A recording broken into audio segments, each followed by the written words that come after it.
এই সানডেতে বানিয়ে ফেলো খুবই সহজ পদ্ধতিতে বাড়িতে বাটার চিকেন। হ্যালো বন্ধুরা, আমি সুজি চলে এসেছি আর একটা নতুন রেসিপি নিয়ে। বাটার চিকেন বানাতে লাগছে চিকেনটাকে ভালো করে ধুয়ে লবণ আর হলুদ কিছু গুঁড়ো মশলা মাখিয়ে নিলাম। এরপর পেঁয়াজ, আদা, টমেটো, কাজু বাদাম, রসুন, ক্যাপসিকাম আর লাগছে আমাদের কাঁচা লঙ্কা। এবার কড়াইয়ের মধ্যে বাটার দিয়ে পেঁয়াজ, আদা, রসুন, ক্যাপসিকাম, টমেটো, কাজু বাদাম এইগুলোকে ভেজে নেব। ভেজে নেওয়ার পরে এবার মিক্সার গ্রাইন্ডারে ওটাকে পেস্ট করে নেওয়ার পালা।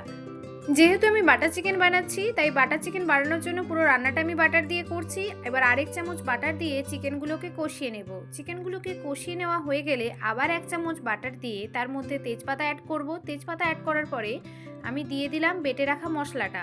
ভেজে রাখা চিকেনটা এবার অ্যাড করে নেব। লো ফ্লেমে রান্নাটা করব, ঢাকা দিয়ে রান্না করব, জল না দিয়ে রান্না করছি আমি।